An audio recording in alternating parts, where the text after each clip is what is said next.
Hello, hey guys.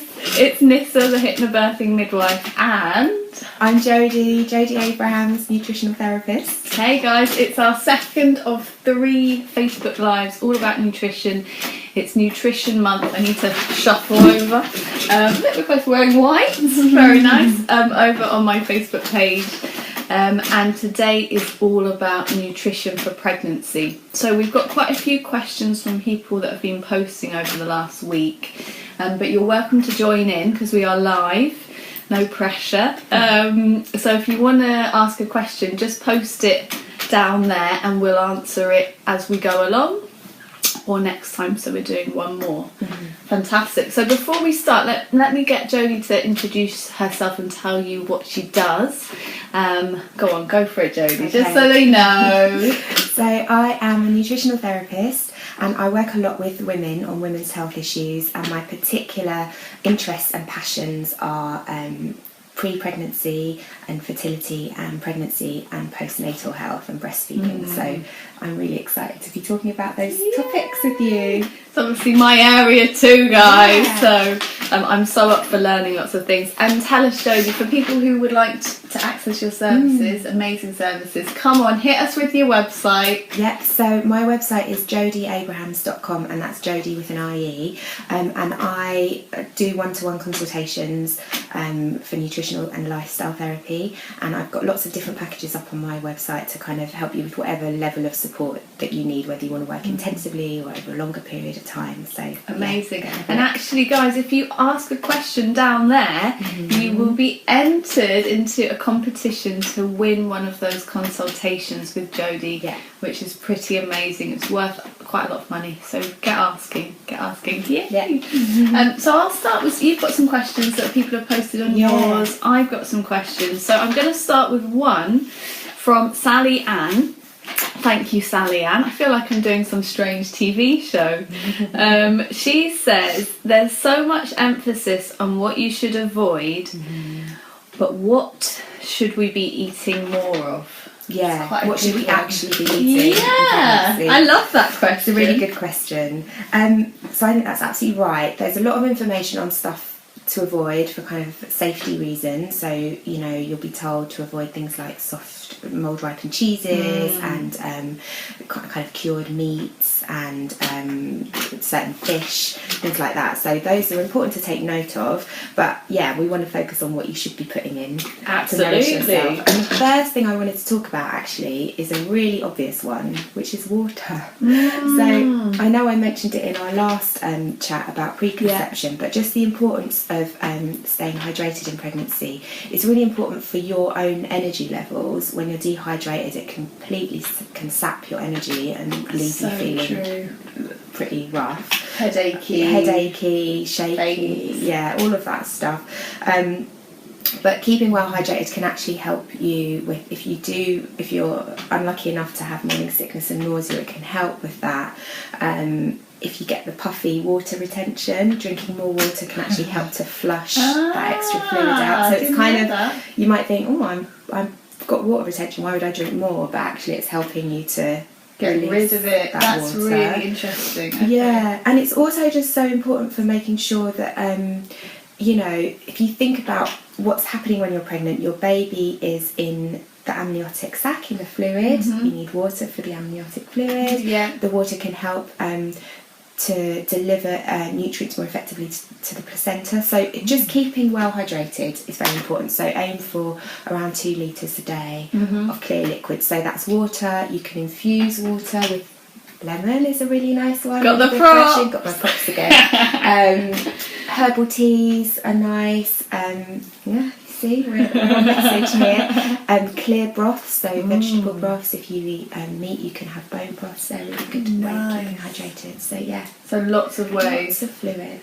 It's a really, really important one, and I know lots of people struggle with it. So I like your tips. So just to make that water a bit more interesting. To get it in there. And I think now that we're moving into warmer weather, things like putting mint in your water, lime, bit of orange, even like berries are really nice.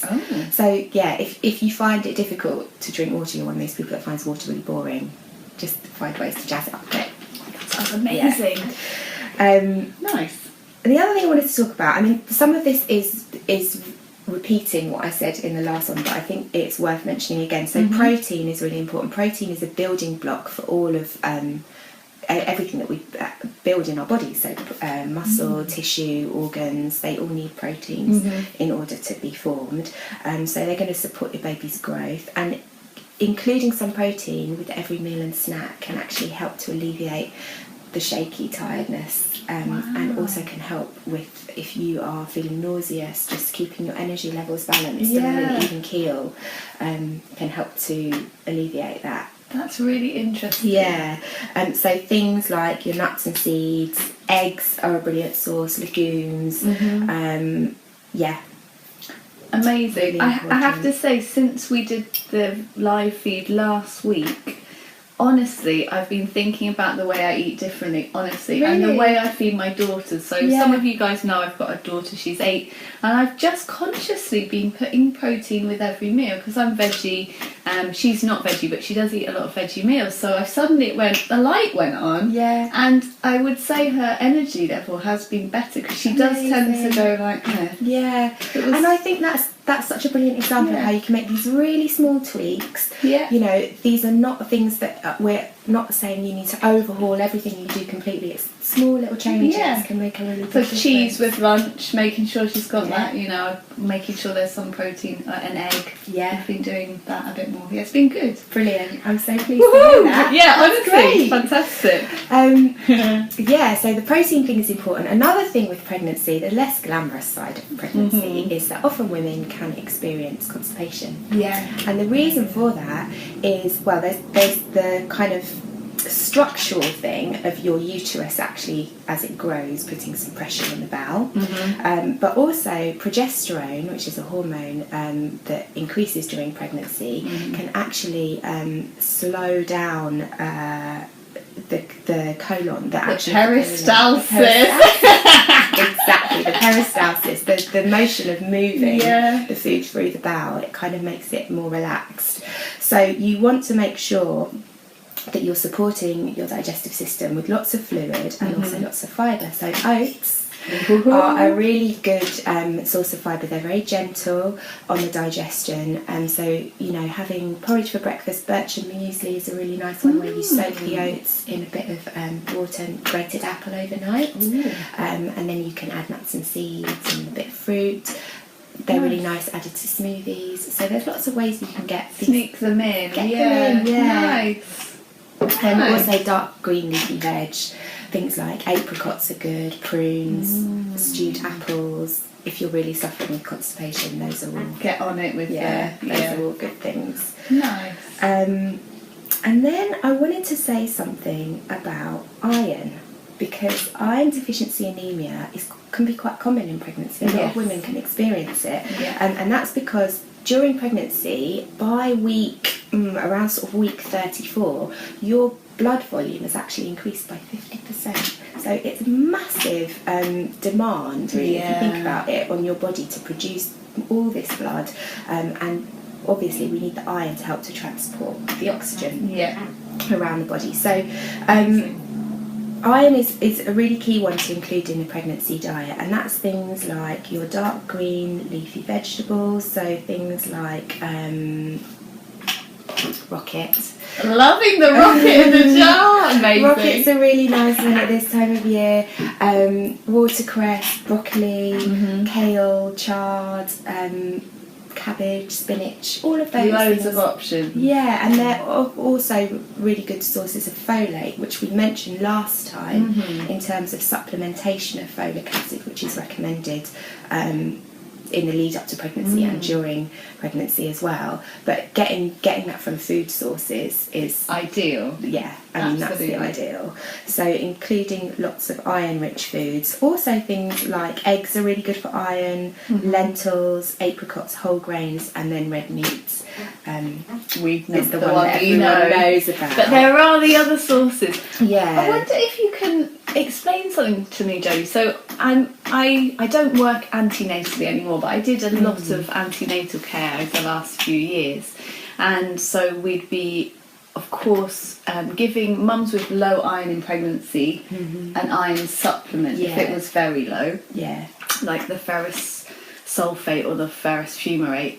But what I never could quite get my head around, so there's a couple of iron sources that you can buy. So the Spartone and what's the other one, Floridix. They're very low in iron, so I didn't know if that is that a placebo, is that does that work, because people swear by it on Facebook. They love the Spartone. Spartone is a really popular one.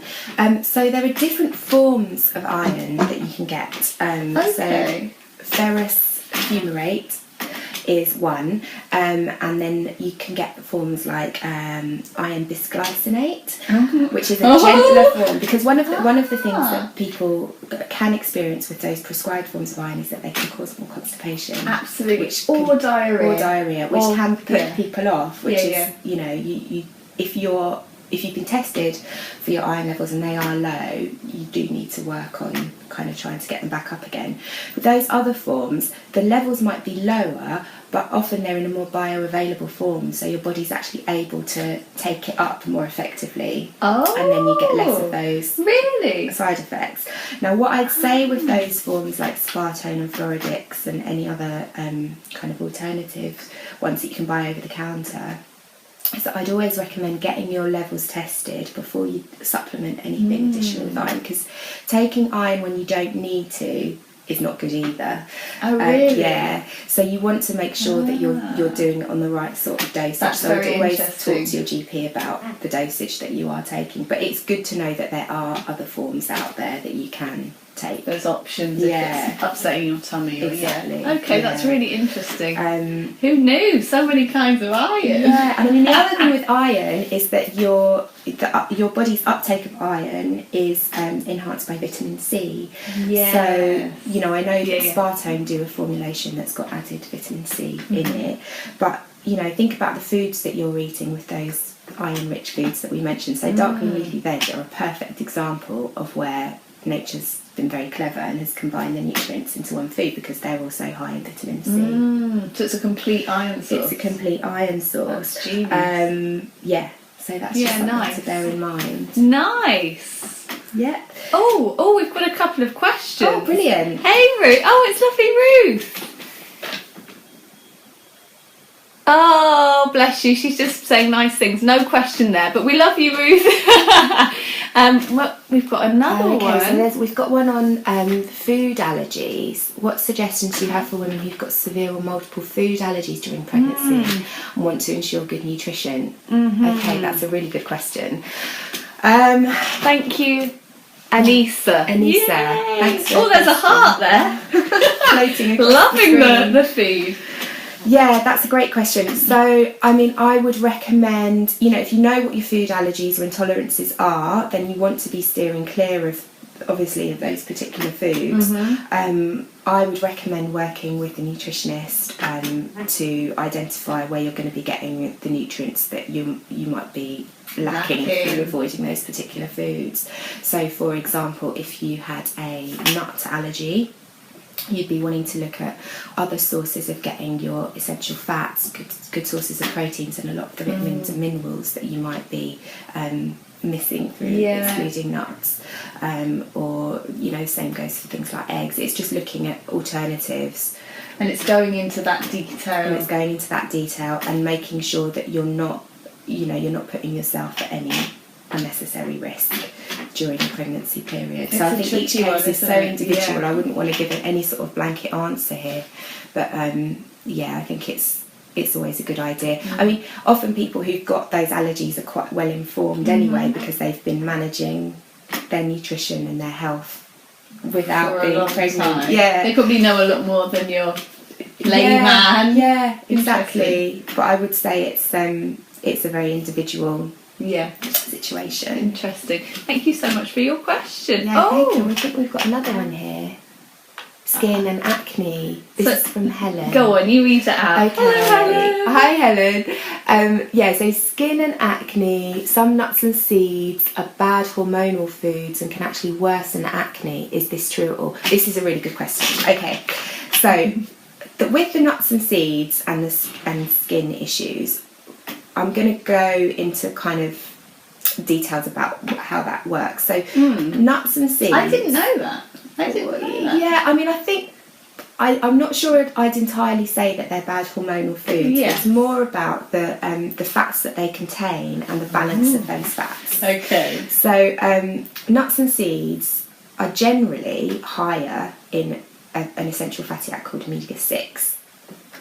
Some of them do contain omega-3 fats as well, but ideally what we want is a balance of the omega-6 and the omega-3s. If the balance tips higher towards the omega-6s, that can cause inflammation in our bodies, and that can manifest itself. One of the ways it can manifest itself is by inflammatory skin conditions. If you've already got any sort of hormonal imbalance, increasing the omega-6s when you're not getting enough omega-3s can worsen symptoms like acne. Fascinating. I had no idea. I've always been mystified by the omega. You know, for me, it's like I'm not badly informed generally, but that's an area that I just. And I think it's one of these, you know, I was saying last time about how a lot of, you know, nutrition is a fairly new science, and there's a lot of new research and studies coming out all the time where sometimes the guidance is changing. Wow. So, you know, people may have been told that nuts and seeds are a bad hormonal food in a kind of blanket term, but actually if you get into more detail about it, it's looking about what it is within those foods that might be triggering a sort of reaction. So what I'd say with this is that it's really important to balance your omega-3s and 6s, and a good way of doing that, if you do eat fish, is eating oily fish, ideally wild caught, or if you are using organic farmed, twice a week. No more than that really during pregnancy, and the fishes to focus on are salmon, mackerel, anchovies, sardines, herring and trout. So if you think of smash with a T at the end, like smashed, that's a good way of remembering it. Go on, say it again. So salmon, mackerel, anchovies, sardines, herring and trout. Smashed. Yeah, you want to be avoiding the big fish like marlin. You know, fresh tuna is one to limit in pregnancy. Shark is always on the list. Yeah. I don't think it's not a popular choice. Not the most popular choice over here. In some cultures it probably is more popular. But yeah, so I think it's just focusing on those sources of omega-3s. Now, there are some nuts and seeds which are also really good sources of omega-3s. Okay. So flax seeds, walnuts are good for omega-3, and hemp seeds and chia seeds are all good omega-3 sources as well. So it's being aware of that balance. So knowing which seeds to focus on, and which smash to fish to increase in your diet. And if you don't eat fish, then you know flax seeds and hemp are good sources to include. The other thing to say with nuts and seeds is that they do include nutrients that are really beneficial for the skin as well. So and that's why I'd say don't completely, if you don't have any issues with them, you know, in terms of allergies, don't cut them out completely, but things like vitamin E, selenium and zinc are plentiful in nuts, and those are really good skin nutrients. One other thing just to say about nuts and seeds is that one of the reasons why they can sometimes cause skin inflammation is if you have issues digesting them, and then some of the sort of particles might enter into your bloodstream if your gut wall is weakened, and then that can cause a antibody reaction, which can then manifest as the skin amazing. Complaint. So soaking your nuts and seeds overnight, and you can also activate them where you soak them in salt water, and then you heat them on a really low temperature, like the lowest setting of your oven, for sort of 12 hours upwards. Out of the water. So you sorry, I should have explained this clearer. You soak them. Amazing. Soak them in the water. Soak them in the water, then rinse them and drain them, and then put them on a baking sheet and put them on the very lowest oven setting for sort of 12 plus hours, and then what that does is it makes them a lot more easy to digest. So you'll be getting all the benefits, but you're not going to be causing any additional inflammation. So you can make the nuts happy for the tummy. Yeah. Wow, that is incredible. Yeah. Great question, Helen. I just really good learned question. loads. Oh, You're both so lovely. Thank you so much for the information. Fascinating is right. Smash. Oh, it's a good. Glad we could help. Okay, brilliant. Shall we do one of your questions? 'Cause I think so I had a question from Carolyn, and she has asked about what you can eat to help with tiredness in pregnancy, which is a really good question. Hey, Carolyn. Hey, Carolyn. So I already talked about keeping hydrated, so I would say that's my number one, staying well hydrated. Focusing on foods that support your blood sugar balance. So I talked about this a lot in the last chat that we had, but focusing on your complex carbohydrates, having some protein with every meal and snack, doing away with the refined sugars and carbohydrates as much as possible. So trying to keep your blood sugar balance stable might mean that you're eating a few smaller meals a day, so you're having sort of 5 or 6 smaller meals, and that might be something like, you'll have your breakfast, say you had, this is like an ideal blood dream sugar day. balance. Okay, let's hear so say you were to have for breakfast a boiled egg with some avocado on whole grain toast, for example. Yum. Then you might have around 11, you might have like a smoothie with some greens in it, so you're getting the folate in, you're getting a bit of iron in, maybe with some oats in your smoothie, or you could have some oatcakes with nut butter, and banana is a nice one, or a handful of nuts, for example. And then you might have a salad for lunch, you might have, I don't know, Quinoa. I made a quinoa salad. I did it after last week. After my it was good. I had a quinoa block, guys. I literally had quinoa in the cupboard that went up in 2015. So I got rid of that quinoa. But quinoa salad, so easy. Who knew? Yeah, so that's what you should be having for lunch, with some nice roasted veg in it, and then you might have some salmon with brown rice and loads of veggies for dinner. So just thinking about breaking up your meals into smaller, really nutrient-packed meals and snacks is a good one for balancing the blood sugar. And I think it's so interesting to think about the tiredness in relation to blood sugar. Yeah. For me, that really helps me understand how my body's working and what it needs. It makes a lot of sense. I think once you tune into it as well, it helps you to make choices that are going to make you feel better. Because if you're just feeling really tired and shaky, your instinct is to reach for something that's going to quickly make you feel more energetic. And often those are the high sugar, kind of high refined carb sort of snacks, like a packet of crisps, chocolate biscuit, exactly, something that's going to give you something quick. Whereas actually, if you carry around with you a piece of fruit and some almonds or an oat cake, I have to go and get something, guys. Keep talking. Okay. This is inspired by Jodie. I'm coming back. She's going to get a prop. Then those are the sorts of things that are actually going to give you a much slower release and keep you feeling more on an even keel for longer. There's also something I wanted to talk about, which is magnesium, which is a mineral that supports relaxation. So it's really great for that in pregnancy and just generally anyway. It's really good for supporting your muscles to relax. But it's also involved in the energy production processes within your cells.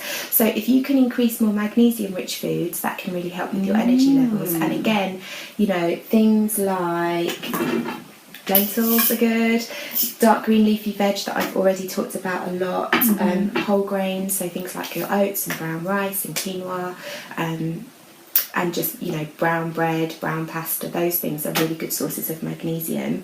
Always think about getting your iron levels checked if you're feeling really, really tired. See your GP about it, and they might want to run some other blood tests as well. And reducing stimulants is a key one, which you should be doing anyway in pregnancy. You want to be reducing your caffeine and sugar,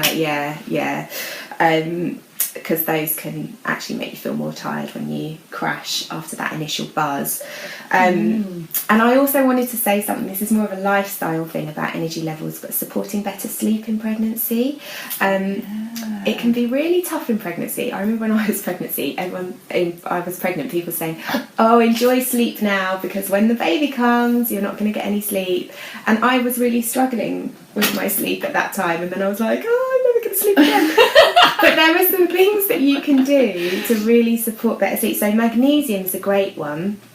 That mineral that I just mentioned. So getting more of that in your diet, and just trying to have good sleep hygiene. So things like making sure that your bedroom is cool and that your bedclothes are not too heavy, because you don't want to getting too hot to be an issue, because that can often wake you up, especially in pregnancy. Making sure that you've got a bedtime routine, which, you know, we think of this in terms of kids, but it's just as important for us. You know, have a wind down time. Make sure your screens are off at least an hour before bed, because that blue light is very stimulating and can actually block the sleep hormone, melatonin. Yeah, we're so bad at that, aren't we? So bad at it, but it's a really important one. And, you know, using hypnobirthing affirmations or your guided relaxations before bed is a great way to just get yourself into that some nice state breathing for sleep. Yeah, so true. Yeah, so those are my key tips for energy. And I have to say, after we did the vid last week, I've got this on my desk now. Oh, that makes me so happy. I good. Look, I got it's almonds and pumpkin seeds. So instead of being like, oh, I'm gonna go and have a piece of toast, I'm munching on these. Brilliant. And it's been brilliant, honestly. So good. Get a jar, guys, get a jar.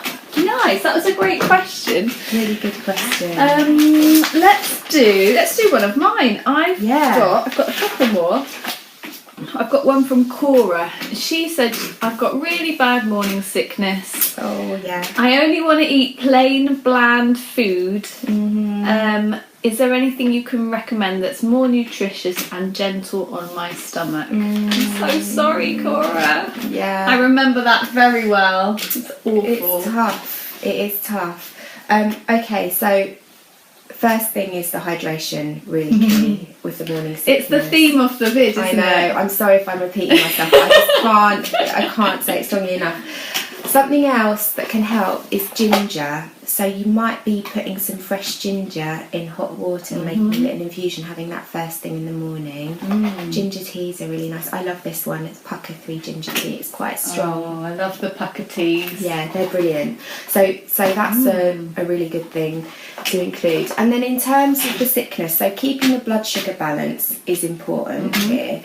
So when you're craving those sort of beige foods, the lure of the beige foods, try and think about how you can make some simple switches to make them a bit more nutritious. So, for example, if you're craving potatoes a lot and you want mashed potato, roast potato chips, whatever, in whatever form, try and switch them out for sweet potatoes, at least some of the time, because then you'll be getting a bit more fibre, you'll be getting some beta-carotene. They're not as starchy, they're slower releasing. Yeah. So that's a nice switch to make. Eating little and often, trying to switch to whole grains as much as possible. So brown rice is a simple switch to make. So is the pasta. So if you're on a pasta eating frenzy, go for the whole grains as we all are sometimes. I think especially in that first trimester, it's the carbs. And switching to like whole grain toast. Thinking about things like adding the protein in, so hummus is a really nice one. And it's beige. It's still beige. Yeah. Good point. Almond butter. So things that are going to be giving you a bit of extra protein, some good fats. Nice. Thinking about the oils that you're using as well. And I think, you know, sometimes that can be something that makes people feel really queasy about when they're feeling sick, but just thinking about using things like coconut oil, olive oil for dressings and salads. I really like this avocado oil. Ooh, can I have a look? I've not seen that. Yeah, so that's you can cook with that. Can you? And use it as dressings, but I think it's just making sure that you're getting some good nutrients in, and you know, obviously when you're feeling sick you don't want to be eating anything that feels really oily, but where you are cooking with the oil, making sure you're getting the good Guys, fat. This contains the oil of 20 avocados. That is incredible. Yeah. God, I need to get down the health food store. Yeah, I mean you can get this in supermarkets now as well. Yeah. Oh, amazing. Yeah. Eggs. are a great one. Scrambled eggs. Yeah. If you, omelettes. Omelette's a good one, isn't Kind of it? beigey. It's beigey, Pack some veg plain. in. Yeah. Yeah. So just try not to do anything that's going to irritate you and make you feel more sick. So really spicy foods and really oily foods are out. And also in terms of temperature, really hot or really cold food can aggravate your nausea. So just try to maybe eat things more at room temperature can be helpful during that phase. That's interesting. Which will pass. Yeah, absolutely. I remember when I had it, I used to wake up in the morning feeling, it's that first thing in the morning, just like, obviously it's not just morning, but I guess you haven't eaten, have you? It's the blood sugar. Overnight. Oh, it's all making sense. So I think something that can be really helpful is keeping on your bedside table some crackers, like some oat cakes, for example. Oat cakes, yeah. Or rice cakes even. Keep them on your bedside table so that if you do wake up and you feel really sick, you've got something there to just try and regulate your blood sugar before your feet even touch the ground, before you get out of bed, and to drink some fluids as well. Brilliant. And hopefully Top that tip. will help. Yeah. That's a good one. Oh, how interesting. And we hope that you feel better. Yeah. Lovely. Wishing you all the best. Yeah. I've got one more from Jamie. So this is a broad one. This is a big question. She says, what are you likely to be most deficient of during pregnancy? Okay. Quite a broad. Yeah. Thank you, Jamie. So, it's a good question. So obviously everyone is very individual, and this can depend on lots of different factors, like how well you assimilate certain nutrients. But the big ones, really, I think, are the iron, which we've already talked about. Vitamin D in this country. We're obviously entering spring now, which is lovely, but our exposure to sunlight through the winter has been very, very low. So that's one that's worth getting tested. Again, it's a supplement which you don't want to go in unless you know how deficient you are. You want to be very careful with the dosage there. Okay. Most pregnancy multivitamins will contain some vitamin D, but if you need more than that, it's you want to know what dosage you should be taking, because you don't want to be overdosing on it.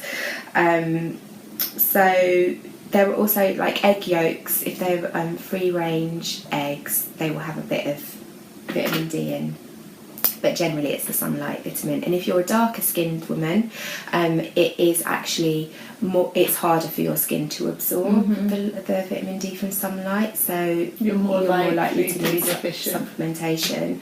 But making sure that you're outside in the sunlight for at least sort of 20 minutes a day, with your sort of chest area and your arms and your face uncovered and exposed to the sunlight is a good way to boost the levels.